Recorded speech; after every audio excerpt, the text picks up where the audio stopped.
Hey, everybody. Welcome to the Santita Jackson Show here on AM 950 Radio, the voice of progressive Minnesota. Sending so much love to my brothers and sisters in Minneapolis and throughout Minnesota, Minneapolis, St. Paul. These murders this weekend have shaken everyone to our core. And we need to talk about that. We need to talk about the political violence um, that we're now living with. The suspect has been arrested, but we're still trying to find out what his motivations are. I don't understand what happened here. They're calling it a political, they're calling these political assassinations. What is going on, everybody? Colleen Rowley, formerly of the FBI, indeed, you have been a legal counsel there, and you've been saying for years that all of this violence that we perpetrate and perpetuate overseas would blow back on us. You have been saying that for the longest time. Like Dr. King said, the bombs we drop overseas will explode at home. Just you wait and see. Is that what we're seeing here? I mean, because these murder is a horror, everybody. That's why it is forbidden in the Bible. It is forbidden in all of the great texts. It's forbidden. It's forbidden. You didn't give life. You can't take it away. That's a grievous sin, grievous. And this man so cold-bloodedly stalked these people dressed as a police officer and therefore was able to gain entry into their homes, into their lives, and he killed them. He killed two, seriously injured two others. How horrifying. Everybody meet me on Blue Sky, santitajackson.bsky.social, santitajackson.bsky.social, and at Santita J on X, the Santita Jackson Show YouTube channel. Hey, Bernadette, you got there first, just like you typically do. And Robert Williams sending you all so much love. Everybody like and share the show, like and share the show. Help us out on the algorithm, okay? Please do that. But like and share the show. And Facebook.com/Santita Jackson and Friends. Facebook.com/Santita Jackson and Friends. We're streaming there as well. I'm streaming on, well, I think I know this guy, Reverend Jesse Jackson. We're on his page, and I'm streaming on X. But Colleen Rowley, you've been warning for years that the polarization, you said, hey, in politics, I call balls and strikes. Of course, we all have, not a party, but a position that, that resonates more deeply with us. But George Washington, the first president of the United States, who refused to be a king, he had the opportunity. He said, no. We just fought that, everybody. We're not going to do that. And I'm not going to overstay my time, by the way. But he also vociferously pushed against the two-party system. He said that is going to promote tyranny. Just be Americans, vote, let's argue out the issues and be done with it. I mean, I'm putting it like it's a little colloquial, but that's kind of sort of what he said. But here we are. Someone would impersonate a police officer, gain entry into people's lives, and kill them. Oh, Colleen Rowley, my heart is just broken. And I pray for you and your neighbors. And what did you say? Minnesota, nice. You said, no, there's something else going on here. So talk to us. Hey, Carol Soskin out there in the hills of Beverly, and correctional officer for the lockdown, sending you and your beautiful family so much love. And hey, happy Father's Day, Robert, and correctional officer for the lockdown, and happy Grandfather's Day also. Oh boy. So help me to understand, what do we see? And thank you, Robert. I'm going to find out why we don't have the like feature set on YouTube. So let's get to it. What happened up there? Can you explain what happened? Well, I read a few articles about this, trying to explain, and the explanations there's some commonality, but they're also a little bit all over the map. So people, I think I can at least help people understand what's going on, because I'm one of these Cassandra. Cassandra was this mythical person who was warning of disaster and nobody listened to her, and then is doomed to watch it happen. And so when these things are happening, and the latest one, which is a form of, whether you call it political assassination, or whether you call it domestic terrorism, or just another one of these senseless killings that are nearly one a day, senseless mass killings in the United States. Nearly I one a day. think, yeah, and I see the articles trying to separate this out in its own category as political motivation. And I think that's the wrong approach. I think when a country starts to have mass shootings, also bombings, stabbings, driving cars into crowds, bombs on cars, and they're all, it's not just use of guns. A lot of it's use of guns, but it's now varied killings, but they're mass killings. I think that you should look at the whole of these. And again, the larger context, not just the fact that, oh, maybe this guy was mad for a slightly different reason. He was mad, obviously, against the rally that was going on, the No Kings rally. It looks like, at least, that he was angry about that. But okay, go back to like a road rage killing. Okay, so yeah, it's not a motive for murder if somebody cuts you off in traffic, accidentally or even deliberately. Okay, somebody gets angry and then shoots the car, or if he has a gun handy, shoots the car. All of these mass killing shootings have a commonality. And the commonality is that, and a couple of the articles did say this, we have now developed a very a high tolerance for violence in the United States. If you think back to even, I think the wars coming home are a big reason for why Americans now shrug. A lot of them shrug or don't want to hear about the genocide in Israel.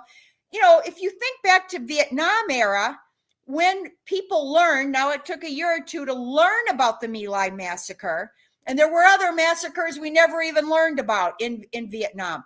But, we were shocked back then. People really were ashamed and embarrassed, and we were shocked that someone could line women and children up and shoot women and children. Americans were doing this. And, for a long time, I thought that was prevalent. I think people did understand the religious and moral philosophies that Martin Luther King preached. Violence begets violence. In the Bible, it says you will reap what you sow. Die if you live by the sword, die by the sword. So I didn't see any of the articles going at this larger root cause. And the larger root cause is that Americans now have become very tolerant of violence to the point where they think that the use, killing other people is their answer to their personal problems. Now, the personal problems are not a motivation. That, again, I get irritated every time there has been a mass shooting, whether it's in a church or a mall or a school, or driving into a crowd somewhere at a fair or a festival or a concert. I mean, they're all different venues, and sometimes they are targeting political speakers, like Gifford was an earlier one. So in some ways, but I still think there's a commonality here, which is that the people who are shooting, okay, they might have gotten angry for a specific, different reason. They lost their job. They couldn't get a date. They got a bad grade on a paper. There's slightly different motivations of they got cut off in traffic. Okay, slightly different motivations are not reasons for them getting angry. But the question is, why are so many people flipping out when they get angry about something? And I think that's this larger thing.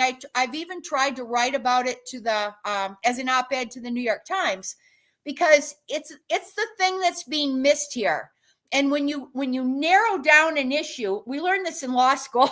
When you narrow down an issue, it's more manageable, and it's maybe easier to make people. Makes the solution simpler when you narrow down the issue. But I think you have to look at it much broader. I saw that Schumer was quoted as saying, we can't just be angry and say that the violence has to stop. We have to look at what fuels it. And that's what I'm saying, the same thing. The only problem with Schumer is I know what his point was when he said he knows what fuels it. He is trying to make the point, and some of the articles did as well, that one side or the other in this polarized country, the two-party, again, George Washington didn't want this two-party system for good reason.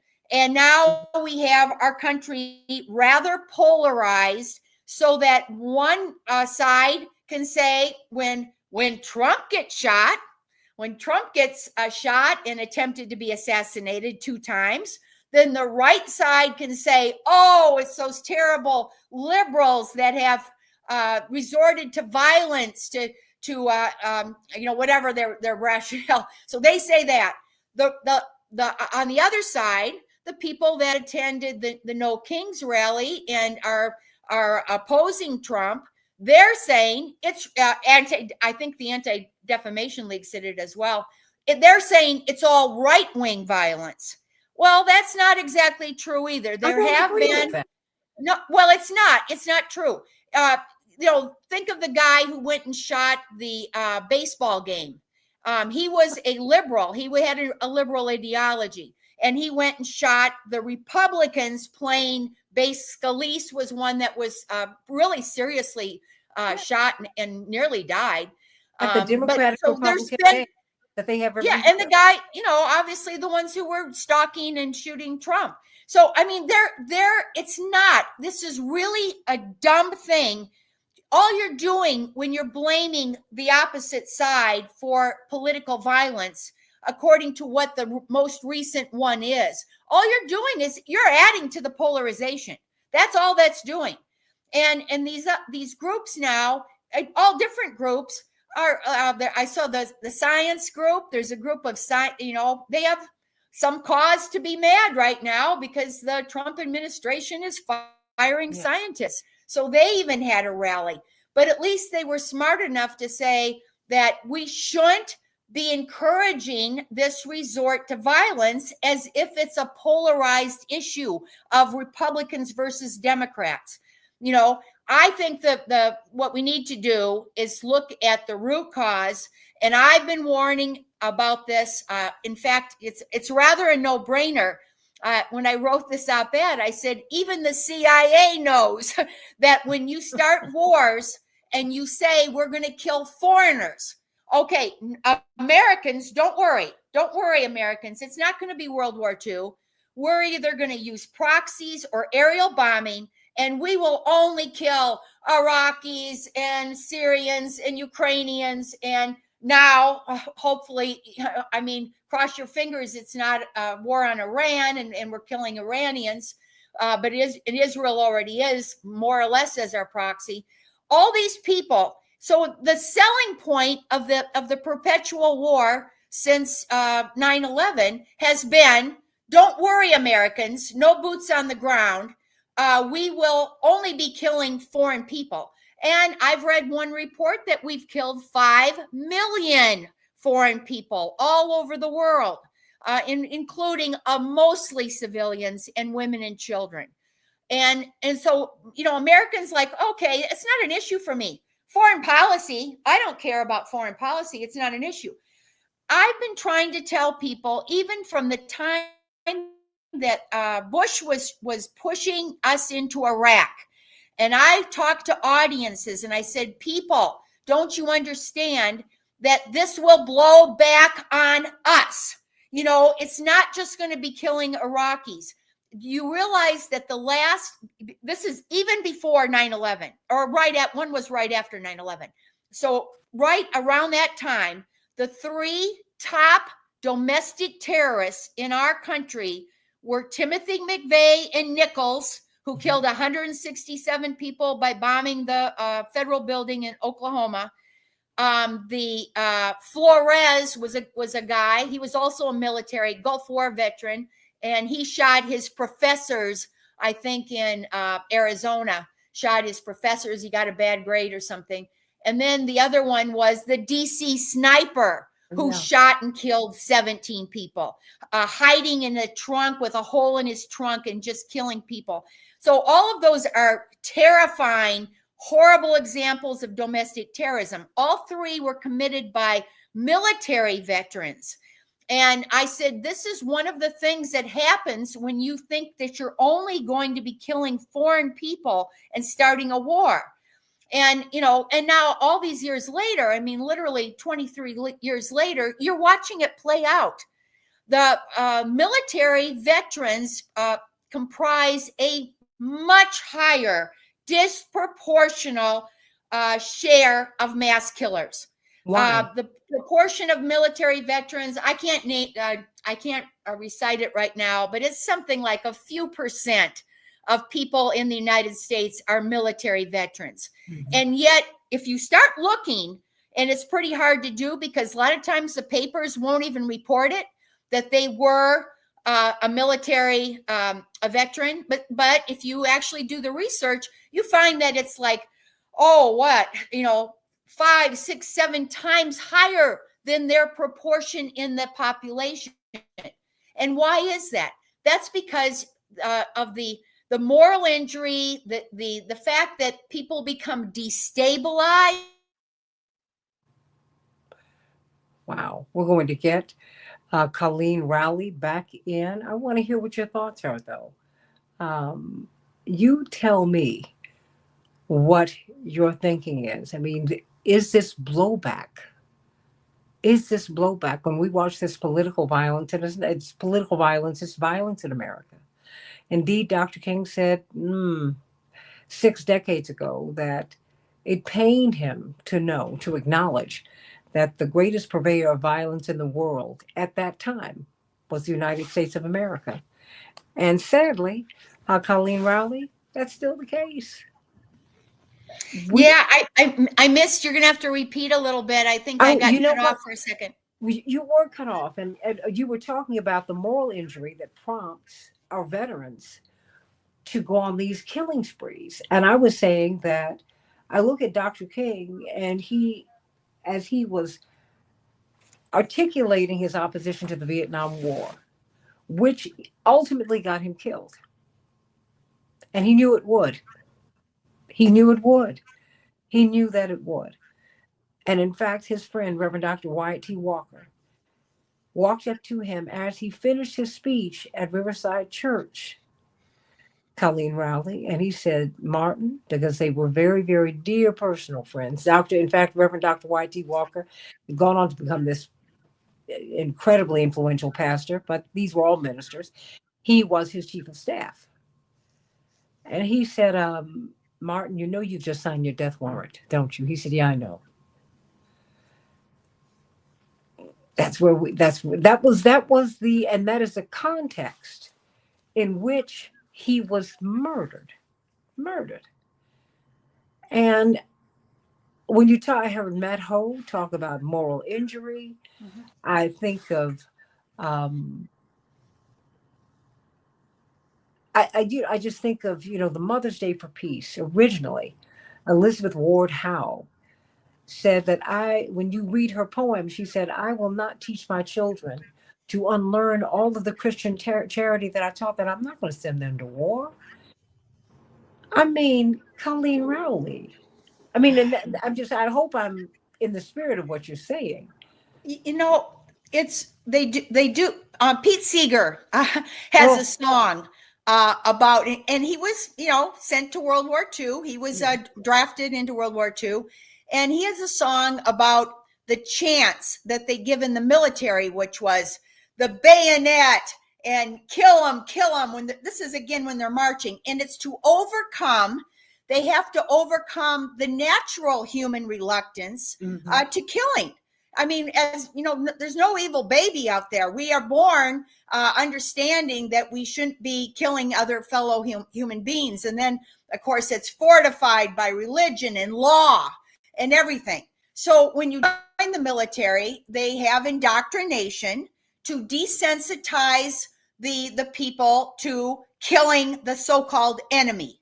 Okay, we have done that now to sustain war momentum in our country as a whole. We've been doing this now to keep, because otherwise people go say, why are we doing this? What did we accomplish in Iraq and Afghanistan? Why are we trying to go to war with Iran and kill more people? You know, normally this will happen. So we have to have the propaganda, the war idolatry. It's almost a war culture. And I know Martin Luther King and others talked about this too. It's a death culture that has to be used to keep up the war fever. We're now starting a new war fever with Iran and Russia and actually China. So there's new war fevers. Before it was Iraq and Afghanistan and whatever, but it's always changing because it just pivots. And people do say, oh, Iraq was a bad war. But now when you say, oh, China's terrible, they're going to invade Taiwan. Well, now we can all hate China, and we can all hate Russia for their what they're doing in Ukraine. Okay, so it's always changing. The movies in our popular culture, the worst example, not the best example, the worst example was American Sniper, based on a true story of some poor guy. I'm going to feel sorry for him in a way. He killed 250 some people sniping in Iraq. He shot and killed. He was a great shot. He was a great marksman. And he shot and killed 250 some people. So they made a movie about him. And the opening scene, I have to confess, I couldn't stomach going to that movie, because I heard that the opening scene is the sniper aiming at a woman and then shooting the child and the woman in the very opening scene. And this was a highly acclaimed, I mean, our CIA in our military industrial complex work with Hollywood. They work with Hollywood to make these movies. They made the other one about trying to normalize torture, Zero Dark Thirty. That was made with the CIA. So it's made in order to manipulate our minds so that we're okay and we think killing of people is great as long as it's our American sniper shooting the woman and the child. And then don't be surprised when Israel is killing basically a My Lai every day, nearly a My Lai massacre every day in what Israel's committing in Gaza. And then don't be surprised when the Americans are now okay, they're tolerating that because it's been we've been desensitized for a reason, and we're desensitized to keep up the war momentum. And now, you know, this is where it gets me mad because our newscasters and our politicians they have to know, they have to have at this point an idea that this is blowback, that the desensitization to mass murder, again, of foreign people also has a way of migrating home so that people, if they lose their job, if they don't agree with a political issue, like I said, if they even get cut off in traffic, all the different little very minor reasons, they flip out and say, my answer is to kill my enemy. And that's what our propaganda has been telling us now, barraging us with for 23 years. It's not surprising. When I first heard the news of the shootings of the Congress Democratic lawmaker, two Democratic lawmakers and her husband both killed. When I first heard it, the first thing out of the mouths of the newscaster was, "It's unthinkable. And I thought to myself, I mean, how much can you yell this? It's not unthinkable. It is the natural result of telling a whole country that they're allowed to start wars of choice all over the world, kill civilians, and actually be in favor of it. Because of the two-party system, and they're both parties are involved in it. Well, no, but no. I want you to stay right there for a minute, because I think I want to underscore the connection between all of these wars, the narrative that gets us to sign up for these wars, and because in war people are killed. Everybody. That's what you do in war. You kill people. That's what you do. And I think somewhere that gets somehow or another that gets lost along the way. I thank God that these drone operators, some of them quit because they realized this was not a video game. They said, we're killing people. So I need you to I need you to really help us to see that connection, Colleen Rowley. Because we're so accustomed to it. I wrote an article for the Women Against Military Madness newsletter a few months ago, and I did delve more into you mentioned violent video games, and they're a big part of it's not just the movies, it's not just our news that carries one side of covering these wars. It's the violent video games. Little boys, actually, I think little girls as well, 5, 6 years old are playing kill games and that desensitizes them. The Newtown shooter who went in and shot the first graders. That's what he was just addicted to violent video games. And so all of this popular culture that we have now, which is to sustain war momentum in throughout the world for the United States, and it's a death culture. It is a death culture, and it plays out now in the mass killings, the mass bombings, and even in the political. I forgot to mention one thing about this guy, Vance Bolter, that they have now arrested, because the first thing they found out about him, they interviewed the guy that he was renting a room from, who was his childhood friend. Mm-hmm. And the childhood friend said he was always into military stuff. We played Army. So even though Bolter wasn't actually in the military, he was fascinated. And this is more so, it's more than just actual military people who have actually experienced a war itself. It's actually now our country, a lot of people want to be the warrior. And it's sold also as regenerative violence. That was a term that I don't know if the military think tanks came up with it. Regenerative violence. In other words, violence is good. It regenerates you. It regenerates us. Well, if you're selling war and telling people that it's good to kill because it's regenerative, can you just imagine what this leads to? I mean, and this guy was one of these wannabe types. I saw this in law enforcement. A lot of people join law enforcement. I even myself joined I joined the FBI because I saw TV shows with Ephraim Zimbalist Jr. and other, Jimmy Stewart was the FBI agent, and he was, getting the bad guys. And so when you think of yourself as, oh, that's great, I want to do the good thing, I want to be on the right side like Jimmy Stewart, that's a big draw for people to join. They want to, now people can join the military because they want to be a war hero. And that means something like the American sniper. And, and there were people like this in the FBI. I can tell you, I don't want to go into it, but I had a police, he was our weapons trainer, actually. And he told us he was just always waiting his chance to shoot someone. And this was in a first office. This was in our first Quantico training.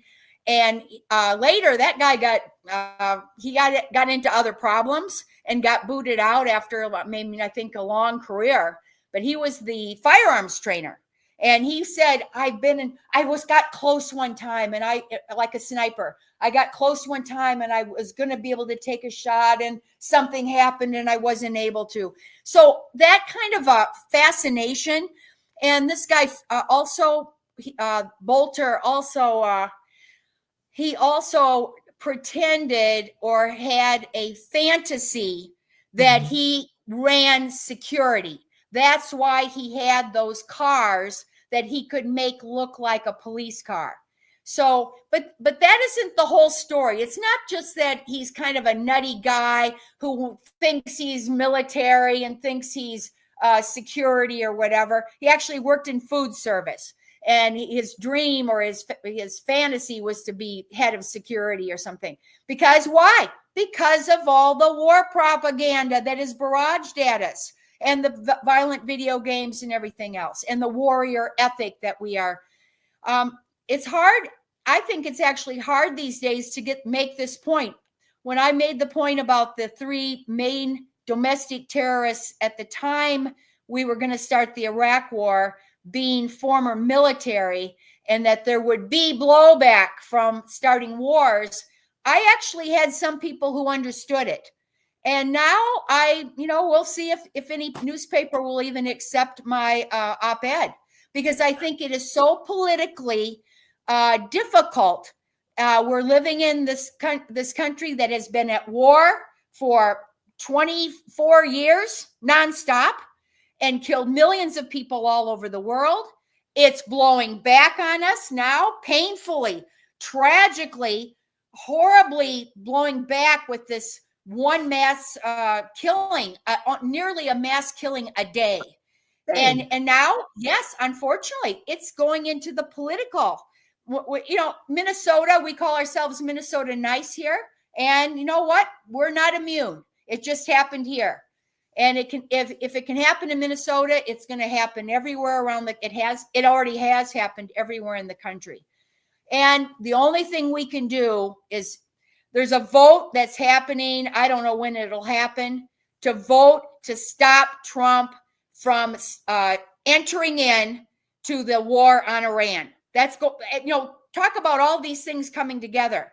Yeah. But right now, I think it was Kane introduced a bill that would say Trump does not have the authority to side with Israel in what could turn out to be World War III with Iran.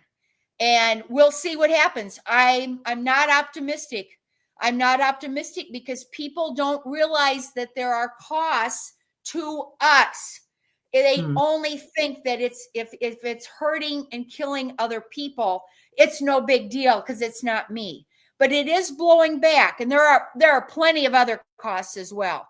But this domestic rise in senseless domestic violence and terrorism, and the I'm going to attribute the polarization as well. Republican versus Democrat is the same type of thing. Oh, it's a war. People think it's a war. If you're a Republican, it's a war on the Democrats. If you're a Democrat, it's a war on the Republicans. And if once you get into that mentality, then killing is allowed. If it's a war, then thou shalt not kill. It's allowed. That's the exception to thou shalt not kill. You can kill in a war. And that's what people are understanding now. And I always point over there because that's where our television is. I point because I think the media is part of that military industrial complex now. How and, so? They have military industrial, congressional, intelligence, media, academia, think tank complex has already bribed and owned our congresspersons to a huge extent. And the people, are misled. We're misled. I got one more thing. Amy Klobuchar, she attributed the reason for the killing of, she knew this Melissa Hortman, so it was actually one of her friends. And she attributed it to misinformation on the internet. That was her. You know why? She wants to have the internet even more war hawkish. She doesn't want any dissent against the wars on the internet. So But wait she a minute. attributed. Stay there. Because I think that people need to understand the meaning behind these statements. Because these people want to shut down the internet, essentially, and give you, if you will, the status quo line, and then that's supposed to be it. But can you really put that genie back in the bottle? Well, I would say it's precisely the opposite of what her reasoning is, that it's misinformation on the internet. Mhm. Now, it can be. The guy who bombed the fertility. Well, we're going to have her come right on back. Dikembe, the man who bombed the fertility clinic. But that's one of the things I love about Colleen Rowley. She's so well informed. And her time as an FBI agent, really being in their legal division, really has helped her to help us understand the legal ramifications and just what is going on here. I want you all to start reading, start paying attention. As they say, business is twice as long as show. Really, you owe it to yourself to learn to get the information. I was just singing your praises, Colleen Rowley, because well, no, I have to say that because there are so many things that are going on. Because it's not, the television and film have glorified violence, but they moved into music. That's the story that they're not telling you about Diddy and Yeah. so many of these young Black men who they're not the Berry Gordy's and the Al Bells, who only gave you music that uplifted not only Black people, but they uplifted all people. It's I remember when rap became hip hop, it emphasized and it really amplified the jail culture, the prison culture, drugs, violence. That is not what I grew up with. Rappers Delight was pure fun. And they had music that was anti-drugs. So I'm like, wait a minute, what are you all doing? And now we're finding that more and more, a lot of these people who own these record companies that have Black faces, but they're owned by white people. And should I say they're owned by extremely wealthy people who own private prisons, Colleen Rowley. So of course they're going to have music that takes you in that space. And of course we now have people we saw in Iraq, we saw in Ukraine, and we see in all of these wars. So many of these people who call for war are heavily invested in the companies that make the money from war. That's right. They're the ones with the incentive. And if they can manipulate public opinion through popular culture, which definitely includes some of the music now, absolutely, and it includes a lot of things. It's a broad thing. They're doing a heck of a job. A lot of people would like to think that propaganda doesn't work. And thank goodness it doesn't work on everyone. But it does work on a lot of people. And it's very difficult when you're barraged from all angles with this notion of hating the enemy, have to kill the enemies. Oh, they change all the time. The so-called war on terrorism. And now we're on the side of the terrorism. And people didn't even realize we just put the Al-Qaeda guy in power in Syria. The facts don't matter when you can use emotional vulnerabilities. And again, it's amazing that a lot of people who follow this are frankly amazed that you can get people to believe these things. Back when the Iraq war fever was being ginned up, they had, and this lasted for a couple of years, they had 70% of the American public believing that the head of Iraq, Saddam, he was our enemy, Saddam, we hate Saddam, we got to kill Saddam. They had 70% of Americans believing that Saddam was behind 9/11. And all of FBI, everyone in the government knew it was the Al-Qaeda, it was bin Laden who, by the way, had been a U.S. proxy. The U.S. had armed bin Laden in Afghanistan and had supported bin Laden. He was our guy in Charlie Wilson's war. But they twisted it, and they said, we're going to go to war on all these countries in the Mideast for purposes of benefiting Israel. Israel and the neocons were behind it. And sure enough, they were able to manipulate public opinion to such a great extent, the facts didn't even matter. And that Iraq war, which now we have the distance from it, and at least I can say that now. I couldn't say, no one could say that back in 2003 to maybe 2007. You couldn't even say it was a lie, or you'd be booed. Now you can say it, and now a majority of people know it was all lies, but they don't know Ukraine. They don't know Iran. They don't know the wars that are Syria. And they failed to believe that, we've just put one of the heads of Al Qaeda and ISIS in power in Syria. We toppled the prior government, and it's mind dropping. So I was starting to talk about some of these people when they say, the news say, what could be the motive? This senseless bombing at the fertility clinic. Oh, what could be the motive? And shooting at the concert, what could be the motive? Well, that goes, it goes back to these British murder mysteries like Sherlock Holmes and Agatha. Those were motives. And they were always convoluted, unusual, hard to figure out motives. But they were actually motives, and it was somebody who wanted the insurance money or wanted to get the estate, the inheritance. I mean, something like that. They were real motives. The fertility clinic guy who bombed the fertility clinic, he had the so-called motive that he wanted to stop people from having children. He's against people having babies, apparently, or something. It's again, I will give the slightest bit of credit to Klobuchar there, because what the internet can do is it can allow a very bizarre idea.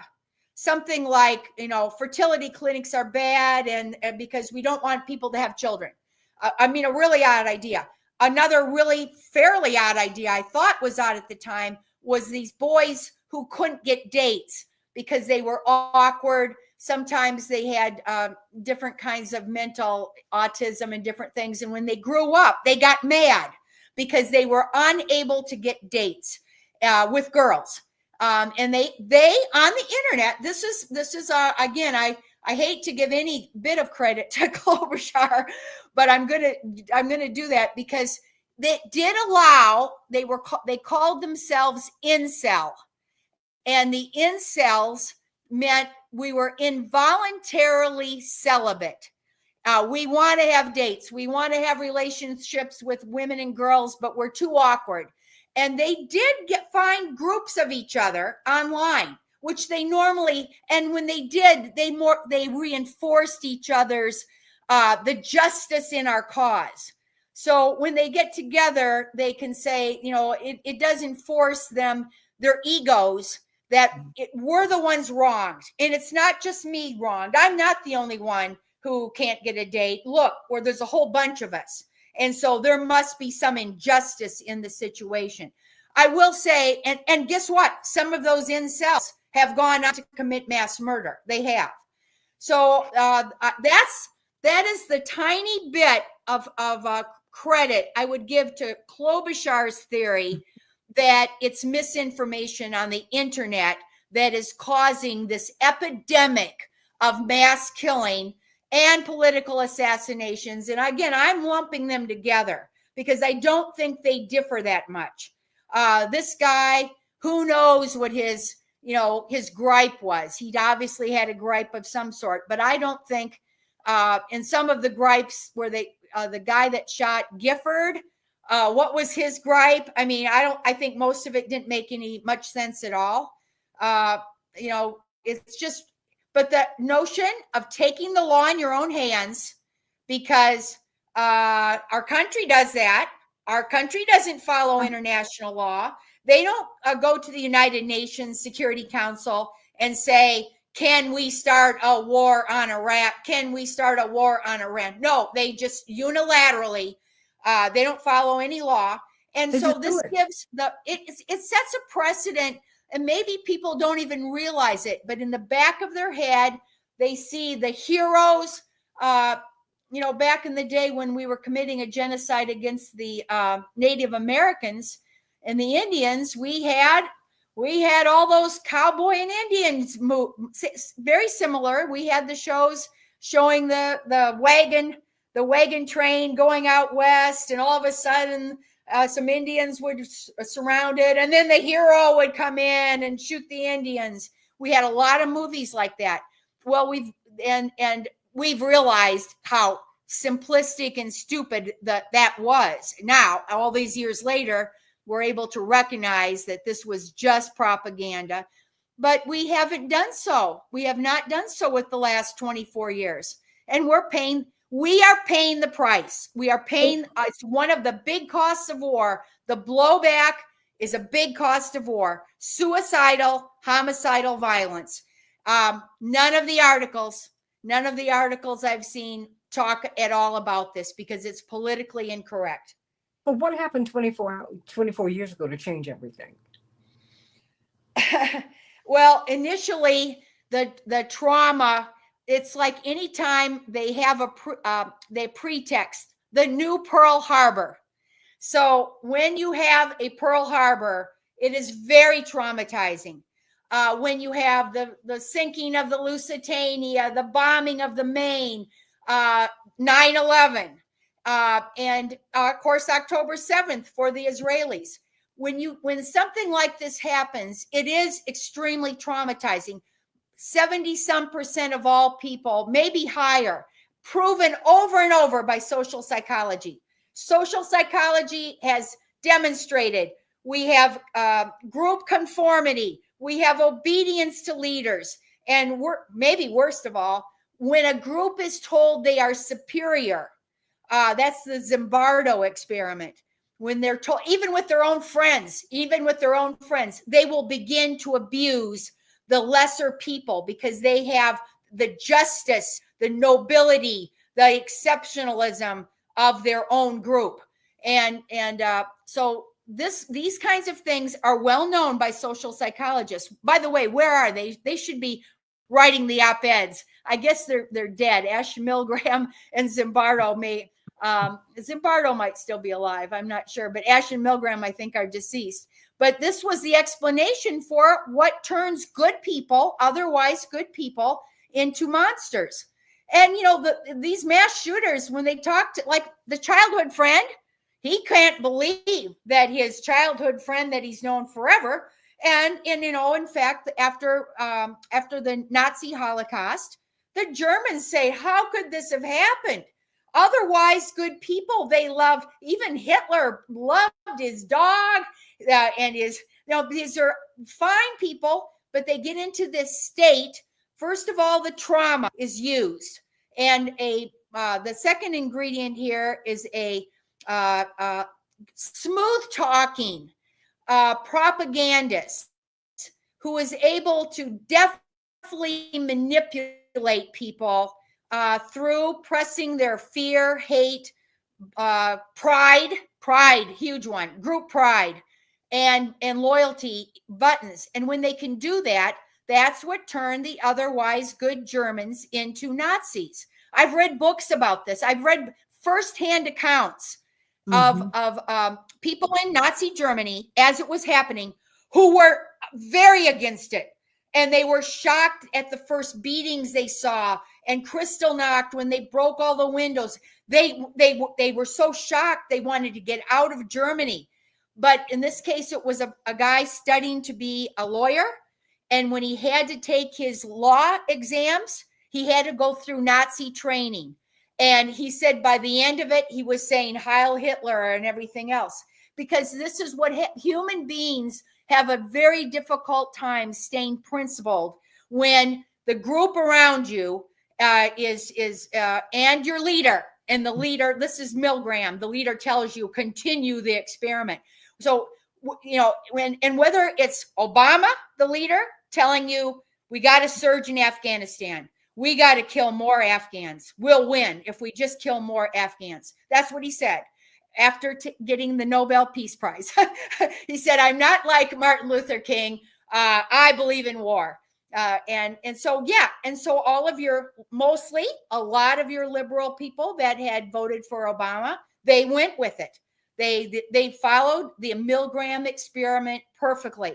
Now, very similarly with Trump. And Trump was very much supporting Israel's genocide in Gaza, even though, like I said, it's massacre after massacre. And some of the MAGA people, actually, I have hopes that not all of the people who voted for Trump, I do have some hopes, because he promised to be a peace president. He told them, I'll end the Ukraine war in one day. And he pretended that he was going to be for peace. And I think maybe some of them, maybe not all of them, some of them are going to be Milgram follow, oh yeah, he told us. That's Tucker Carlson, Candace Owens, a lot of people on the right. Yeah, Tucker Carlson. I mean, the break with Tucker Carlson is huge. Marjorie Taylor Greene. Who else besides Tucker Carlson? Well, one of the best ones on against the genocide was Candace Owens. Candace Owens, and she has a big following too. She used to be on Fox, and she left because of the genocide. And she said, I've got children. I can't stand this killing of children. And she was a Republican. So I have some hopes that people finally, after all this time, maybe will stay more principled and not get so manipulated by the war talk. Our congresspersons, though, unfortunately, are more likely to be, coerced and bribed because of the money. They need millions of dollars for their races, and this money comes from the war profiteers, whether it's the AIPAC people or the military industrial. It is coming from the big corporate war. As Smedley Butler said, war is a racket. Some people are I'm fighting for these corporations to make profits, and they own a lot of congressperson. There's a few of them they don't own. And there are some Republicans. Massey is a great one. He's not owned. He has stood up to it. Good for him. Back in the day, Ron Paul stood up to it. Kucinich on the left, and Ron Paul stood up to it. That's right. We don't have a lot of them, and we'll have to see what happens in this vote. Because if they vote to authorize Trump to go to war on Iran, I think all hell is going to break loose. I think the world is. I only have a couple of minutes. I want you to tell me why you. Well, the problem is it's very similar to pre-World War I situation, where there's Axis and what is the other side? The two alliances. The world is kind of split between these powerful countries who are aligned with each other. And we have kind of the BRICS side, Russia and China, Iran, some others. There's some other smaller countries in there too. And then we have US, NATO, Israel. So we have kind of split the same way that happened before World War I. And when that happens, what actually started World War I? Somebody shot Ferdinand of Austria. And it was and it didn't even the why that started a world war doesn't even make sense. No one can figure out how that did. But the alliances are the problem. And that's why favorite George Washington, never get entangled in foreign alliances. We should not have ever gone there. We should have disbanded NATO from the start. But when you say that, people become very angry with you. I said, but that is what Eisenhower said. He said this should last 10 years. And if we're still necessary in 10 years, then the experiment would have failed. NATO was not supposed to be permanent. But when you say that, people say, oh, You're MAGA. I'm like, look, a broken clock can be correct twice a day. That's not it. I just want to listen to people because NATO is not. They're not peacekeepers. They wage war everywhere. They're getting us into all kinds of trouble. Uh, Colleen Rowley, I want to know. I think you might be frozen here, but I wanted to get a final thought from you before we head out of here today. And you know what? Come on out, Colleen Rowley, and come back in so that I can get you, so that I can get you, so I can get you back. Everybody start paying attention. Start paying attention to everything that is going on around us. There is so much, it's almost as if you have whiplash. But I promise you, I promise you, I promise you, um, you'll be very glad that you paid attention and that you are the one who knows. It's important for you to get as much information as you can. That is your responsibility as a citizen in a republic that has democratic aspects, and that is what America is.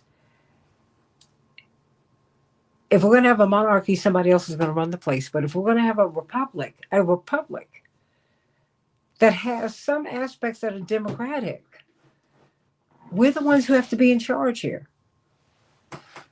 We're the ones who have to be in charge. We're the ones who have to get involved.